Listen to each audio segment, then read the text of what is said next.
probability untuk anda profit bila anda buy lebih tinggi berbanding melakukan penjualan. Nampak kat sini? Tetapi orang ignore sebab tak apalah teknik ni tak power. Tak. Sebenarnya apa yang kita guna, kita kena faham betul-betul tuan-tuan dan puan-puan. Macam situasi ni, saya dah bagi anda tips di mana 1 jam. Fahamkan pergerakan 1 jam, sudah cukup dah. Sebab anda bukan swing. Kalau swing, kenalah lagi besar time frame dia kan. Sebab anda nak fokus direction yang besar-besar. Tapi macam sekarang ni, kita nak fokus apa yang sepatutnya kita fokus hari tu saja, ataupun waktu tu saja. Kalau macam ni, contoh, saya tengok merah dekat bawah, hijau dekat atas. Maksudnya sekarang dominan ni adalah bullish ataupun menaik. Jadi bila dah market menaik, saya nak fokus buy ke saya nak fokus sell? Kalau saya fokus sell, kemungkinan saya profit, tapi mungkin loss tu lebih banyak lah.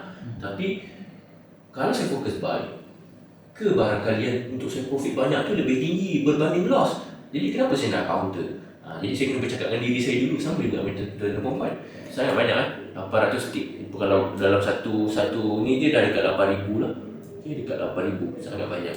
Jadi inilah dia. Walaupun anda study, anda buatlah back test macam mana pun, dia mungkin akan ada satu kawasan yang mungkin dia bersilang banyak kali. Itu yang anda kena berhati-hati. Tapi jarang-jarang. Tapi bila kita dah faham apa yang kita buat dan kita tahu apa yang kita nak fokus, kerugian tu lebih minima daripada anda punya loss.